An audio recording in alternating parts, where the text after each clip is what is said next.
सर्वत्र विराजमान शब्द स्वरूप परम पूज्य स्वामी जी महाराज के श्री चरणों में कोटि कोटि नमन प्रणाम करते हुए इस सत्संग समारोह में पधारे हुए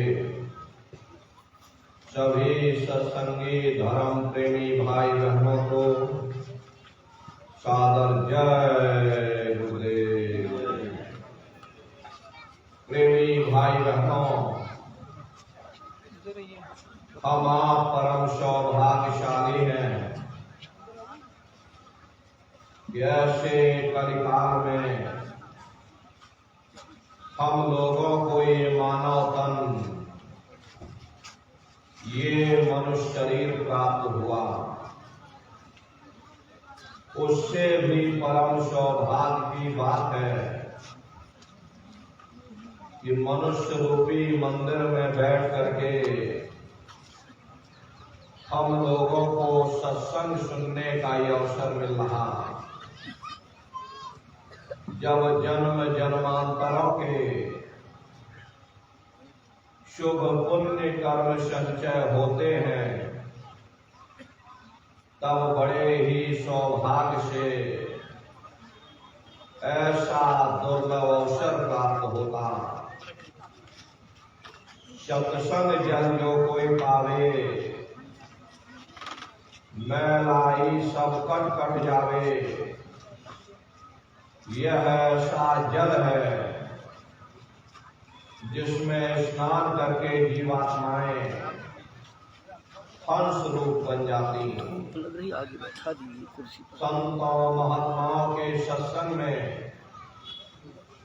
कभी किसी जात और बिरादरी, कुर्सी की लाइन इस लाइन में लगा कर किसी कौम या मजहब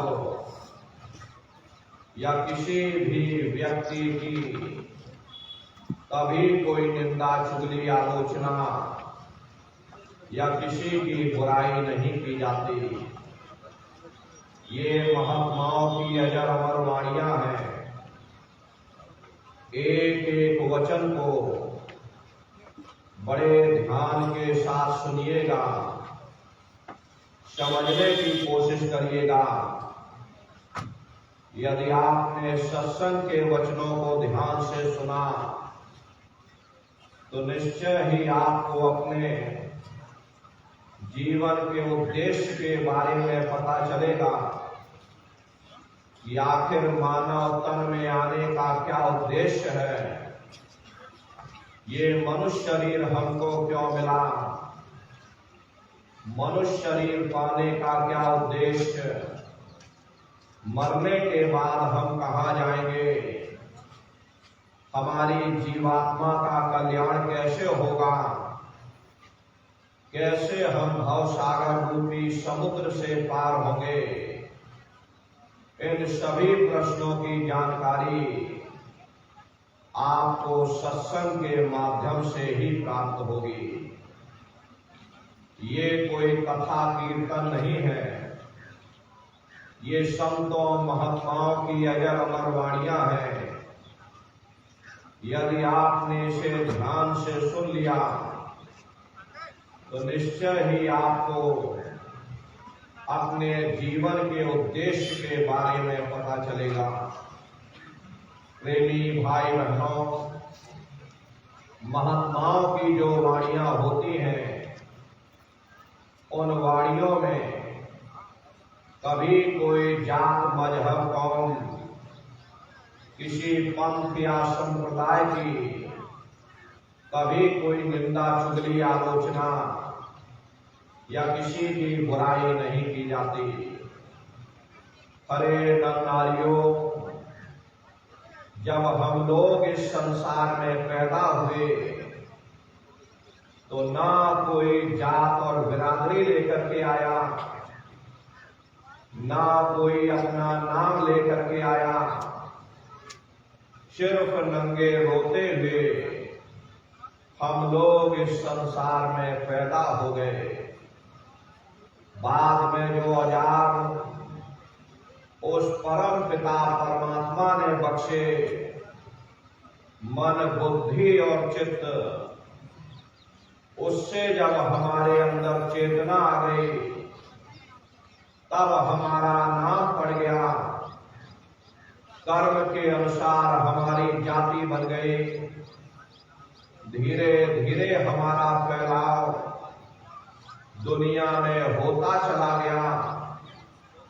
हमने बाल बच्चे बना लिए, हमने रिश्ते नातेदार बना लिए, हमने कुटुंब परिवार वाले बना लिए, हमने जमीन और जायदाद हासिल कर ली और इसको अपना समझ करके हम आप यहीं पर बैठ गए।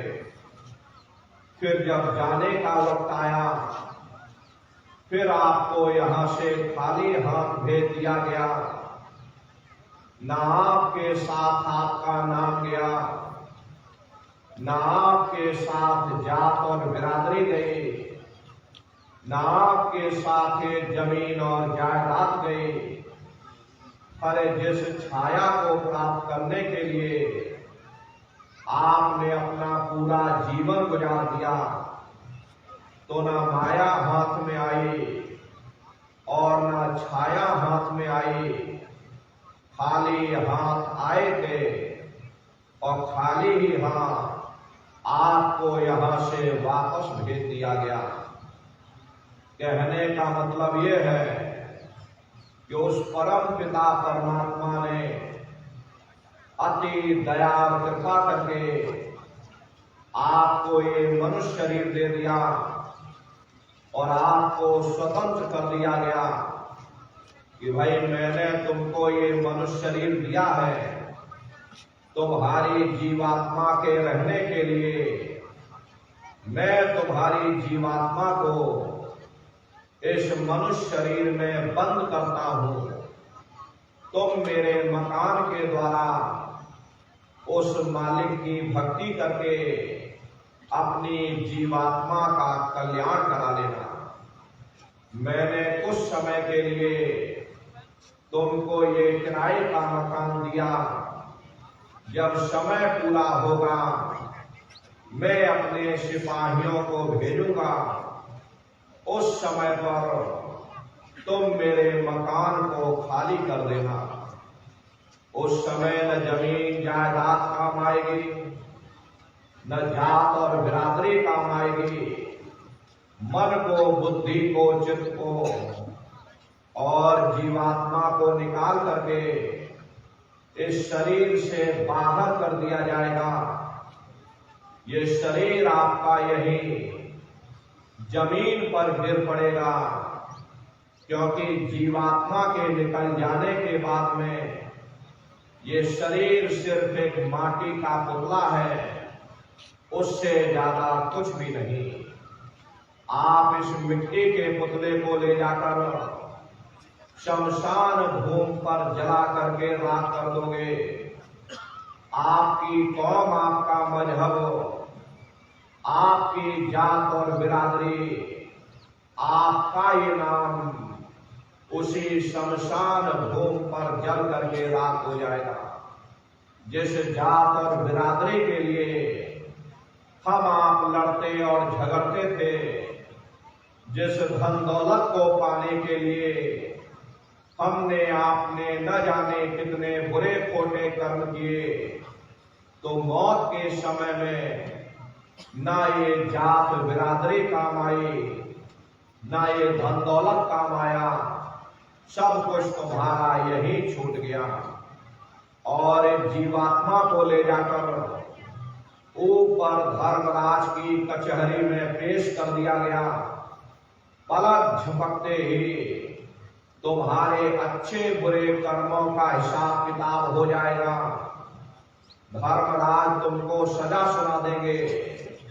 ले जाओ इनको फलाने नर्क में ले जाकर डाल दो, क्योंकि मैंने इनको मौका दिया था, मैंने इनको मनुष्य शरीर दिया था।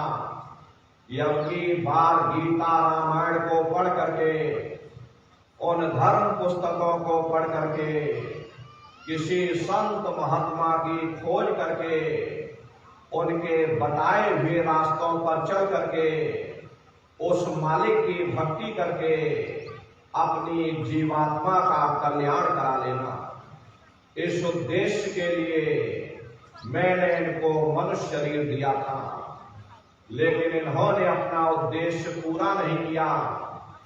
जब जब ये मनुष्य शरीर में आए कभी इन्होंने विचार ही नहीं किया कि आखिर ये मनुष्य शरीर हमको क्यों मिला, क्या इसका उद्देश्य है, मरने के बाद हम कहाँ जाएंगे, हमारे बाल बच्चे कहाँ जाएंगे, हमारे रिश्ते नातेदार कहाँ जाएंगे, हमारे कुटुंब परिवार वाले कहाँ जाएंगे और इनकी उस समय पर क्या हालत होगी। ये पराविद्या महात्माओं की पराविद्या है। हम आप इस जड़ संसार में फंस करके उस पराविद्या से अनभिज्ञ हो गए और अपने उद्देश्यों को भूल गए, अपने वादे को हम आप भूल गए। वो वादा जो हमने आपने माँ के गर्भ में किया था, जब माँ के गर्भ में हम आप उल्टे लटके हुए थे, सिर हमारा नीचे था, पैर हमारे ऊपर थे, उस समय परमात्मा से वादा किया कि हे परमात्मा, मुझे एक बार मनुष्य शरीर दे दो, हम भजन करेंगे, भक्ति करेंगे, हम अपनी जीवात्मा का कल्याण करेंगे। लेकिन मनुष्य शरीर मिलने के बाद में ना आपने भजन किया ना भक्ति की, बस माया की छाया में फंस करके अपने कीमती समय को और श्वासों की पूंजी को बर्बाद करते चले जा रहे। अरे नारियों, इस दुनिया में हित मित भाई बंधु, रिश्ते नातेदार, कुटुंब परिवार वाले, इनमें से कोई भी चीज तुम्हारी जीवात्मा को इस अधोगति से बचा नहीं सकती। हम कौन हैं, हम कहां से आए हैं और हमें जाना कहां है, ये मानव मात्र के लिए एक जटिल प्रश्न बना हुआ है। इस प्रश्न का हल तब तक नहीं होगा जब तक इस धरा भूमि पर कोई संत महात्मा फकीर न मिल जाए। इसीलिए वह मालिक अति दया और कृपा करके संतों महात्माओं को इस धरा धाम पर भेजते हैं। संत महात्मा फकीर यहाँ पर आकर के जीवों को समझाने की कोशिश करते कि भाई वो परमात्मा है, वो आपको मिलेगा, जीते जी मिलेगा, इसी मनुष्य शरीर में मिलेगा। इसी मनुष्य शरीर के अंदर जाकर के परमात्मा से मिलने का वो एकमात्र दरवाजा है। उस दरवाजे का भेद केवल संतों महात्माओं को ही प्राप्त है। ये दुनिया के लोग, दुनिया की आवाम जनमानस भौतिकता के ज्ञान को पढ़ करके अहंकार में डूबे रहते कि हमसे बड़ा कोई ज्ञानी नहीं। लेकिन उन बेचारों को नहीं मालूम कि जहां दुनिया का ज्ञान समाप्त होता है, उसी के सिर की चोटी से ये आध्यात्मवाद, आत्मा और परमात्मा का ये गूढ़ ज्ञान, रहस्य विज्ञान प्रारंभ होता। उस विज्ञान को पाने के लिए सबसे पहले जरूरी है कि पहले आप मानवतावादी बने, मानव धर्म और मानव कर्म को अपनाएं। अरे मानव धर्म क्या है कि इंसान इंसान के काम आवे, एक दूसरे की निस्वार्थ भाव से सेवा करे, सत्य दया हिंसा परोपकार आदि गुणों को अपने जीवन में उतार करके और किसी संत महात्मा की खोज करके उनके बताए हुए रास्तों पर चल करके उस मालिक की भक्ति करके अपनी जीवात्मा का कल्याण करा ले। यही इंसान का सबसे बड़ा मानव धर्म है। लेकिन आज इस कलिकाल में ये दुनिया की आवाम जनमानस विषय विकारों में, शराबों और कबाबों में, मांस और मदिरा में सुख ढूंढने की कोशिश कर रही है। ये चरित्र पतन जैसे कार्यों को अपना करके ये आवाम जनमानस कैसे सुखी हो सकती है? पहले अपने चरित्र जैसे धन को इकट्ठा करो, क्योंकि चरित्र ही सब कुछ है। चरित्र ही मानव धर्म की पूंजी है। जो इंसान अपने इखलाक ईमान को बरकरार रखता, वही इंसान चरित्रवान है।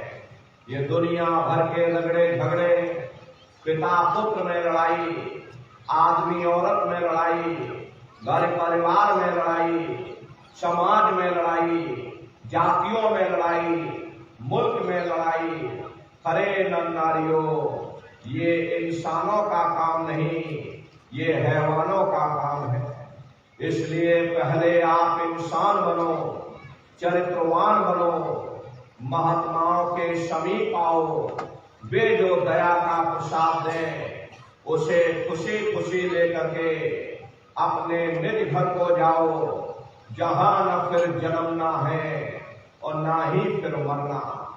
इसीलिए हमारे गुरु महाराज परम संत बाबा जय गुरुदेव जी महाराज ने आवाम जनमानस के बीच में ये आवाज लगाई है कि ऐ इंसानों, तुम अपने दीन ईमान पर वापस आ जाओ और एक जिस्मानी मंदिर में बैठ करके भगवान का सच्चा भजन करो, जिससे तुम्हारी जीवात्मा नरकों में जाने से बच जाए। अरे हम माने ना माने, लेकिन संत महात्मा त्रिकालदर्शी होते, वे सब कुछ जानते हैं। अगर हम उनके वचनों को मान जाएंगे तो हम लोग बच जाएंगे, नहीं तो खाई और खंदक में जाकर गिर जाएंगे। इसीलिए अभी वक्त है उस मालिक से सच्ची प्रार्थना करने का, खुदा के सामने अपने गुनाहों की माफी मांगने का। अरे धर्म मजहब के नाम पर लड़ने झगड़ने का नहीं, जात और बिरादरी के नाम पर लड़ने झगड़ने का नहीं। हमने बहुत लड़ लिया, बड़े बड़े झगड़े और फसादे की, बड़ी बड़ी नुक्ताचीनी की, सिवाय नफरत के हमको क्या मिला? नफरत की ऐसी ज्वाला जली जिसमें घर जल गया, परिवार जल गया, समाज जल गई, जातियां जल गई और सारा देश जल उठा। इसीलिए सारी मानवता बहुत थक गई।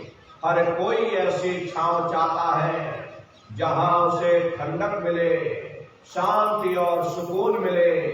ये सब वहीं मिल सकते हैं जहां शांति के संदेश होते, सुकून के संदेश होते, मानव धर्म और मानव कर्म के संदेश होते। और ये संदेश केवल संत महात्मा फकीर देते, जो समदर्शी होते हैं, जो समस्त जीवों के अंदर उस प्रभु के अंश को देखते। ऐसे समदर्शी उन महात्माओं की खोज करो।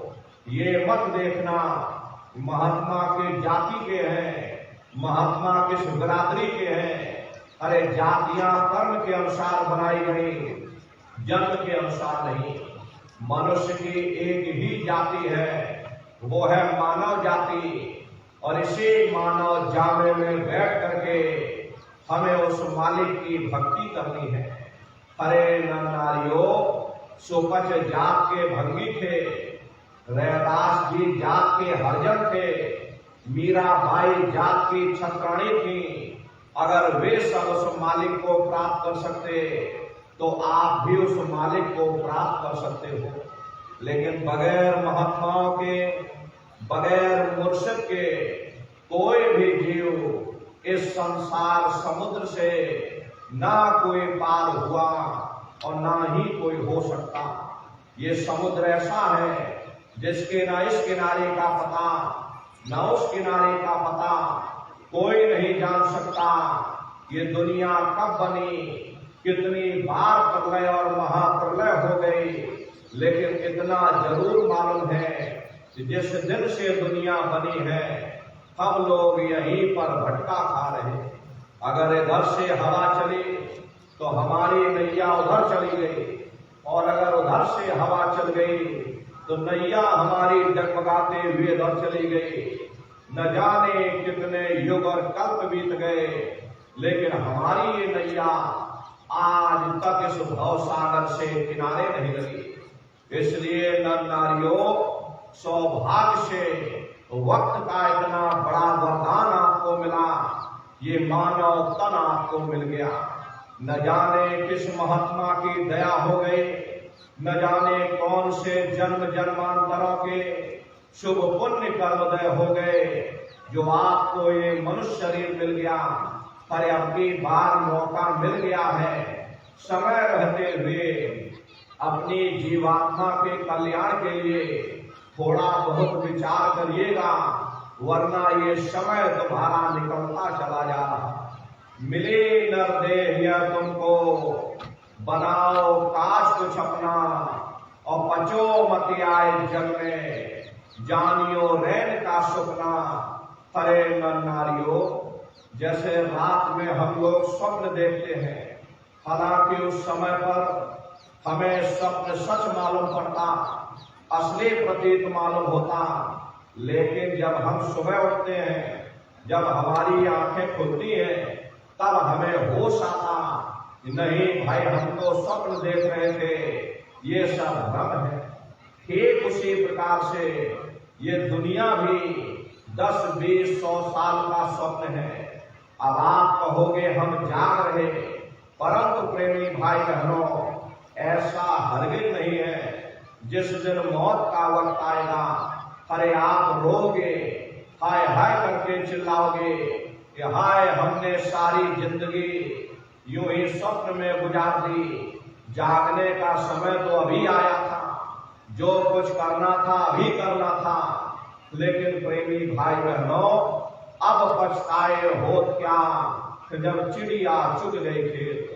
महात्मा प्रेम से जीवों को समझाते कि भाई देह और गृह सब झूठा, भरम में काहे को खपना, ये घर बार हमारा अपना नहीं, परे पराया देश है, ये सराय खाना है, ये मुसाफिर खाना है, ये शरीर भी तुम्हारा अपना नहीं है, ये भी काल का पिंजरा है, किराए का मकान है, पराया मकान है।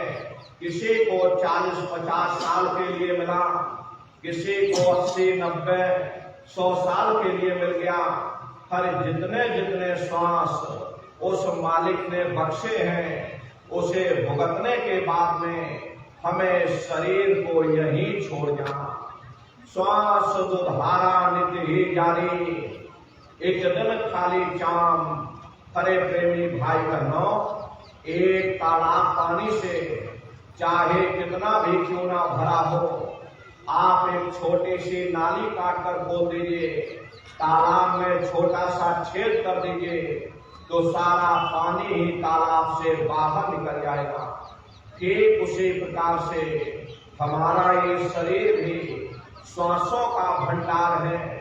जब तक श्वासों का भंडार जारी है, हम दुनिया के काम काज में फंसे हुए, दुनिया के कारोबार में उलझे हुए, लेकिन जिस वक्त ये श्वासों का भंडार खाली होगा, अरे टेलीफोन खड़क जाएंगे, तार पहुंच जाएंगे, संदेश पहुंच जाएंगे, सब रिश्ते नातेदार, सब कुटुंब परिवार वाले, सब अड़ोस पड़ोस वाले मिनटों सेकंडों में इकट्ठा हो जाएंगे। अरे प्रेमी भाई बहनों, मामूली कष्ट नहीं होता, मौत के समय में घनघोर पीड़ा होती है। सहजोबाई ने उस पीड़ा को बयान किया कि सहजो मौती आइया, अंग अंग दिया तोड़, और हिया जरे छाती फटे, उठे पीर घनघोर। गुरु महाराज सत्संग में कहते थे कि जैसे 1 लाख बिच्छू एक साथ हमारी जिस्म पर डंक मारे, उससे भी लाखों करोड़ों गुना ज्यादा मौत के समय में दर्द होता। जब मृत्यु आती है तो किस तरह से प्राण निकलते, प्राणों के निकलने की क्या प्रक्रिया होती है, जरा उसे भी आप लोग समझ लीजिए। देखो प्रेमी भाई बहनों, जैसे संसार में महाप्रलय आती, महाप्रलय के समय क्या होता, सबसे पहले पूरी पृथ्वी ढह जाती। ये पृथ्वी पानी में घुल करके और पानी बन जाती है। मानव सृष्टि की प्रलय एक बड़ी कयामत है और शरीर की प्रलय एक छोटी कयामत है। तो जैसे ही मौत आएगी, सबसे पहले गुदा चक्र टूटेगा, सिमटत भास श्वास उठ जावे और प्राणपति जब सिमट समावे, उस समय हमारी श्वासें रुक जाएंगी, शरीर की चेतना पीछे सिमटने लगेगी। तो सबसे पहले गुदा चक्र ही टूटेगा, क्योंकि गुदा चक्र में पृथ्वी का वास होता। गुदा चक्र टूट करके ऊपर इंद्रिय चक्र में समा जाएगा। इंद्रिय चक्र में जल का वास होता, यानी जल ने पृथ्वी को घोल दिया। फिर जब इंद्रिय चक्र टूटेगा तो ऊपर नाभि चक्र में समा जाएगा। नाभि चक्र में अग्नि का वास होता, यानी अग्नि ने फिर जल को सुखा दिया। ये नीचे से सिमटाव होता है। फिर जब ये नाभि चक्र टूटेगा तो हृदय चक्र में समा जाएगा। हृदय चक्र में वायु का वास होता, यानी वायु ने अग्नि को अपने में समाहित कर लिया और इस तरह से वायु आकाश में उड़ गई। जब यह कर्म कलाय उपजावे, बुद्धि सुरत की आम दबावे, जब यह जीवात्मा पांचों तत्वों को लान करके जल पृथ्वी अग्नि वायु आकाश पांचों तत्वों को लान करके ऊपर आती है, तो काल धार में आम दबानी और जब ढर के नैनन से पानी, जब काल अपनी दाढ़ में दबाता, उस समय नेत्रों से पानी निकलता, इंद्रियां टूट टूट करके चकनाचूर हो जाती, सब रिश्ते नातेदार खड़े रह जाएंगे, डॉक्टर वैद्य हकीम सब आपको घेरे रह जाएंगे, लेकिन आप अपनी पीड़ा को उस समय अपने मुख से बयान नहीं कर पाओगे। सिर्फ आपके नेत्रों से अश्रु टपकेंगे। अरे अवधूत आते हैं, प्राणों की डोरी को तोड़ देते और जीवात्मा को खींच करके इस शरीर से बाहर कर दिया जाता। और जैसे ही जीवात्मा शरीर से अलग हुई, ये शरीर तुम्हारा मिट्टी हो जाता। फिर इस मिट्टी को एक रात अपने घर में कोई रखने को तैयार नहीं होता। आपके कितने सगे संबंधी क्यों ना हो, खास नात रिश्तेदार क्यों ना हो, लेकिन एक रात कोई घर में मिट्टी रखने के लिए तैयार नहीं होते। कहते भाई जल्दी करो जल्दी करो, अब इनकी शक्ल देखने में हमको डर लग रहा, जल्दी से बाजार से कफन खरीद के लाओ, जल्दी से लकड़ियां खरीद के लाओ, जल्दी से चिता तैयार करो, जाओ वही शमशान भूमि पर जला देना। लेकिन उसने कोई सोने की अंगूठी पहनी होगी, उसे धीरे से उतार कर जेब में रख लोगे, बस वही अशुद्ध नहीं होगा, बाकी सब अशुद्ध हो जाएगा। हरे महात्मा कहते हैं कि भाई कुटुंब परिवार मतलब का बिना धन पास नहीं जाए। ये रिश्ते नातेदार, ये कुटुंब परिवार वाले, ये सब स्वार्थ के संगी साथी। हरे नारियों, आज तुम्हारी जेब में पैसा है तो सब जैसे तैसे तुमसे रिश्तेदारियां कायम कर लेंगे। आज जेब खाली हो जाए तो बेटा बाप को बाप कहने के लिए तैयार नहीं होता। आप रोज कचहरियों में मुकदमों का हाल देखते हो। यदि किसी पिता ने बंटवारा करते समय किसी बेटे को 1000 रुपया कम दे दिया या 1 बीघा जमीन कम दे दी, बेटा बाप का दुश्मन बन जाता, उसे ले जाकर कचहरियों में खड़ा कर देता। अरे अपना यहाँ क्या है, ये स्वार्थ के संगी साथी, कोई तुमको याद करने वाला नहीं। 13 दिन बाद 13वीं मना देंगे, लड्डू पूड़ी पकवान बना करके खिला देंगे, फिर जाने वाले को कोई याद नहीं करता। अभी बूढ़े बुजुर्गों से पूछा जाए कि क्या तुमको तुम्हारे माँ बाप की याद आती है, कहेंगे भाई नहीं आती। अरे क्यों नहीं आती? तुम्हारे माँ बाप थे, तुमको पाला पोसा बड़ा किया, खुद भूखे रहे होंगे, तुम्हारा पेट पाला होगा, तुमको तुम्हारे माँ बाप की याद क्यों नहीं आती? क्योंकि तुम्हारे सामने तुम्हारे लड़के बच्चे हो गए, तुम्हारे नाती पोता पंती और संती हो गए, इसलिए तुम अपने माँ बाप की यादों को भूल गए और नई यादों में बस गए। ऐसे ही प्रेमी भाई बहनों, एक दिन सब तुमको भी भूल जाएंगे, कोई किसी को याद करने वाला नहीं। ये कहानी तो शमशान भूमि पर समाप्त हो